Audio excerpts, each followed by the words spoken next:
Welcome to Blockchain Explained, the podcast about opportunities, challenges, and trends in blockchain technology. Whether you're a beginner or an expert, a developer, or just crypto curious, this podcast is for you. It features industry leaders and government officials discussing the world of distributed ledgers, cryptocurrencies, and the metaverse. And now, here are your hosts, Alan Rechtschaffen and Kelly Wicker. Welcome to today's episode of Blockchain Explained, which is really a very special episode.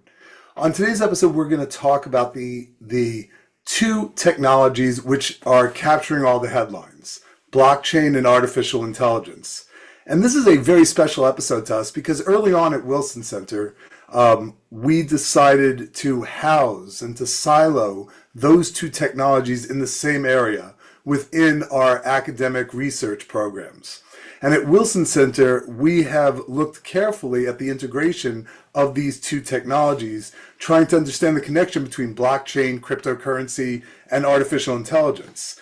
And these are technologies that not only affect the financial system, but affect national security and public sector operations, and have much greater reach, so much so that the President of the United States, President Trump, has signed two executive orders, one on artificial intelligence, one on blockchain technology and cryptocurrency, to ensure that the United States remains at the forefront of this technology and really has a leadership role. He created a position of a czar that would not only handle one of those two technologies, but would look at both blockchain technology and artificial intelligence. And this synthesis of the two technologies is what we're here to discuss today. And this holistic exploration of their combined impact on financial stability, on digital security, and on economic competitiveness is what we're here to discuss on this very special episode of Blockchain Explained. And we have an old friend here. I don't mean that by age, but an old friend here, Michael Greenwald, who's been with us before. We have a new friend, Paul, who is the general counsel of Coinbase. But I'm going to turn it over to my co-host, who I love working with and who has helped me help Wilson Center build out Blockchain Explained, Kelly Wicker, who handles all our technology efforts and who has importantly realized early on that there is an integration of these two global, world-changing, history-changing technologies. Kelly, I'll turn it over to you. Yeah, thank you. And just to put a finer point on it, we do have two really exceptional guests here. Michael is the global head of financial innovation and digital assets at AWS, and Paul is the chief legal officer at Coinbase Global. So they really know their stuff. They put out a post, you guys co-authored a post in October about the intersection of AI and digital assets, really laying out what actually is possible. But I'd love to hear live from you. These are two very buzzy technologies. What does it actually mean when we're working at the intersection of these two techs? Happy to kick off. I mean, I think Paul and I got together. We've been seeing this coming for a while. And the reason why we called it, Kelly and Alan, a convergence is really because these two emerging technologies, digital assets and generative artificial intelligence, when used together, they're transforming public sector, entities. And when we really think big about what this means, it's going to be creating new levels of efficiency, security, financial innovation, inclusion, and really goes into how it can be used to prevent fraud, waste, abuse in public sector organizations. Yeah, it's interesting, Michael, isn't it, that when you and I first started speaking about this overlap, I think there was an instinct in each of these industries and each of these research spaces that the two innovations really could reinforce one another and bolster each of their ability to have large-scale impact on public sector infrastructure. But I think since that time, what we've seen is actually, if anything, an acceleration of that model and a much deeper appreciation of its potential. The president's recent executive orders, I think, actually are the best example of this, where you're seeing AI and crypto really being talked about as a unified part of American technology strategy and technology policy, which is very, very exciting. And when you talk about this integration of these two disparate technologies, and maybe they're not so disparate, where do you see it beyond the public sector? How do you see it affecting everyday lives of people who are using technology? Well, I think that perhaps the biggest impact that we're going to see is in the way in which artificial intelligence, and in particular generative AI, is going to make it easier for consumer and public-facing companies to deploy blockchain-based networks and technologies to address, issues regarding decentralization of records, of decentralization of information in powerful ways. And just to give a very quick but concrete example of this, a huge challenge we have here at Coinbase is bringing our customers on board into crypto, whether it's in reviewing initial applications, conducting due diligence, and then or monitoring transaction activity on the platform as customers begin to engage more and more with our products and services. AI has already proven to be a tremendous force multiplier for our teams to work through a lot of otherwise very manual processes for confirming information and investigating potential issues in ways that just make it simpler, faster, easier, and ultimately cheaper for people to be on a cryptocurrency platform like Coinbase and to begin to engage in new ways with which to conduct their financial lives online and their broader lives online. Yeah, and I think, Alan, if you look at the president's executive order, this administration is really promoting economic competitiveness and removing these barriers that will be from that place.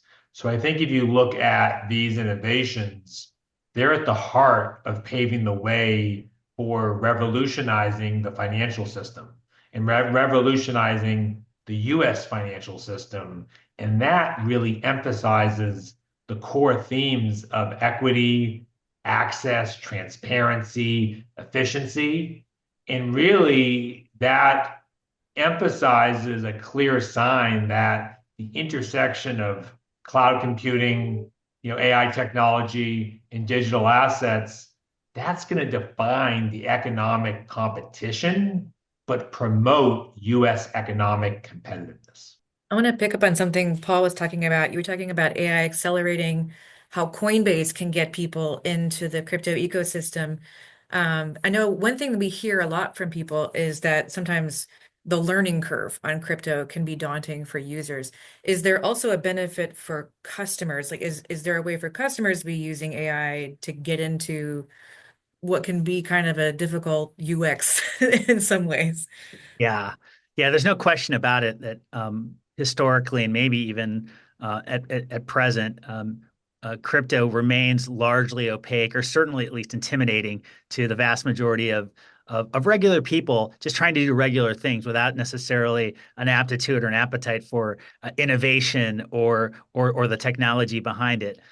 What I think is most exciting is that we're quickly moving to a next phase within digital assets and blockchain-based technologies, where the technology really is a means to an end, and often hidden or irrelevant to the problems that can be solved, whether it's moving money across borders in a cheaper, faster, more efficient way, whether it's providing for greater ownership of content online and as part of decentralized social networks. So as we're starting to see the networks, the tokens, the ledgers, all of these concepts that are quite nebulous and far removed from most people's daily experience recede into the background, I think what you're going to see is generative AI emerge as the way to translate these concepts into actions, into actual products and services that people just want to use to go about their daily business. Yeah, and one of the things we've been doing at Wilson is we've been building up a series of blockchain briefs to really help people to be able to understand the evolution in this area, to understand the use cases of the blockchain. And I was wondering, Michael, I wanted to ask you a question, and Paul, of course, chime in also. Michael and I first met when you were at the United States Treasury, And I was wondering if there is some thought that you and Paul or the people at AWS are looking at in terms of how an integration of blockchain technology and artificial intelligence could ultimately one day impact things like monetary policy and fiscal policy, because it seems like there's something there, and I don't even know what it is, but it seems like there's some kernel of an idea that this could be impactful as people talk about the idea of a 2% inflation target and what that means, and if you want to be more formulaic or less formulaic, how does that all play out? And is there a role for this convergence of technologies in monetary policy and fiscal policy? I think your instincts are moving in the right place, Alan, because I think both Coinbase and AWS, they see significant potential for generative AI to enhance, first the security and efficiency of blockchain. So before we can get to what you're discussing, we need to make sure that exchanges and payments and other financial services that sit on top of blockchains and then rely on compute power, powered by AWS, from onboarding customers and verifying IDs and monitoring transactions and identifying bad actors. So I think that's one level. And then converging the two together to see what's the art of the possible to create not just a healthier economy, but to look out and see what has occurred before and what patterns can we learn moving forward to create a more competitive financial sector.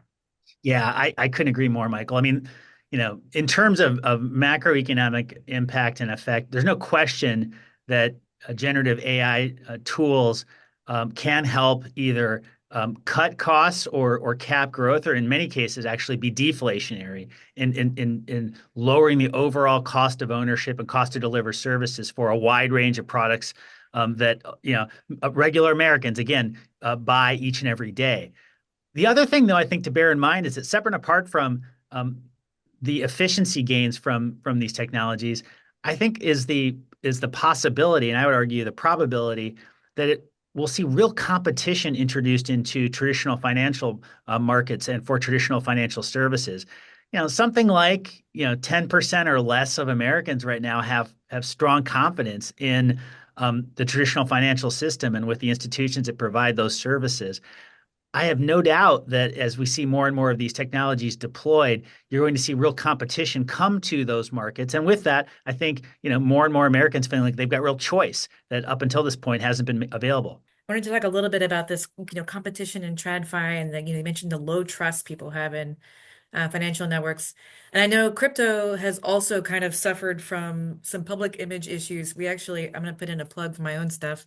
At the end of this month, we're going to be releasing a report on the misconceptions about illicit finance in cryptocurrency and decentralized finance. And so I think all of us here probably know the abuse and the fraud is really a pretty small percentage of the economy of crypto, even, versus TradFi.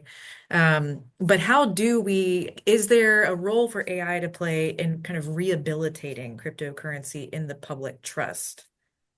Yeah, I think there's a huge role to play, actually, because the fact of the matter is crypto has had a significant trust problem. And it's ironic because I think so many of the issues that have caught the public's attention have really resulted from a lack of transparency, a lack of insight into how institutions, particularly centralized institutions within crypto, have managed people's funds. And I say ironic because the whole promise of digital assets, the whole promise of blockchain-based public networks is that there is, in fact, much stronger, in fact, perfect transparency into where assets sit, who has control, and what may be taking place that is appropriately the concern of law enforcement agencies and others charged with keeping the public safe. So I do think Gen AI can help restore that trust and already has started to make a difference, in large part by just making it easier, by making it faster and making it more reliable for people to come on chain and into the crypto economy and to begin to use blockchain-based products and services that offer real choice and competition to traditional products and services that have not always engendered the public's trust and confidence. Yeah, I couldn't agree more, Paul. I mean, I think what you're seeing is we're in chapter 2 of democratizing financial access. And that really enhances efficiency and it creates more trust in the digital asset landscape. And one of the things I really admire about what Paul and Coinbase are doing is that they're aiming to enhance the overall trust of that landscape. And that's really been a hallmark of what they've been doing. We're trying to make sure that with the vast potential of generative AI to really build out different experiences for our customers, there's different ways they want to interact with the federal, financial system. And hopefully that boosts productivity, but it democratizes their access and it builds trust. I want to ask you a question about that. No, we've saved the tough questions for the end. I hope you don't mind. But when we talk about the democratization of the use of these assets, one of the things that I think has become clear in the president's executive order on cryptocurrency and in his position prior to being elected president on central bank digital currencies and on the nature of the privacy issues associated with them. Is it not a risk that as there becomes more of a corporate move towards some integration of digital assets, cryptocurrency, and artificial intelligence, that which we were concerned about, or the president's been concerned about in terms of CBDCs, central bank digital currencies, all we've done is ceded that to corporate centralized authority and allowed the corporate centralized authority to have access to that private information that the president was trying to protect and trying to prevent CBDCs. Yeah, I think that skepticism is warranted if you consider the history of centralized intermediaries and personal information and personal data on the internet over the last 25 years. I actually think, though, that with blockchain-based technologies, and particularly those that use generative AI tools to facilitate onboarding and monitoring of activity, we have a chance to really flip the paradigm. Because the fact of the matter is, these tools allow us, among other things, to be much more circumspect and much more specific in what information we collect and require of customers and other participants on these networks. And so the whole idea that data by default should be accumulated, collected, preserved, and stored and owned separate and apart from the customers who provide it, I think will quickly give way to a much more open, much more transparent model that puts the power of ownership and control back in the hands of the people who are responsible and ultimately have a legitimate claim on that type of data. So I think the technology can address that. But implicit in your question is, will the companies participating in this do better than we've seen in the past? And I think, frankly, they better do better if they want to continue to earn and grow consumer confidence and consumer trust. Yeah, I mean, I think it's clear that we've entered a new modern paradigm with this executive order.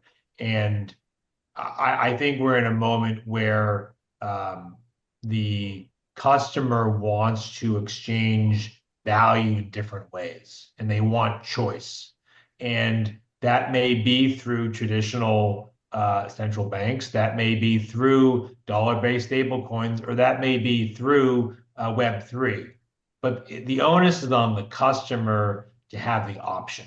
And I think that optionality will breed more trust, but also more competitiveness for the United States.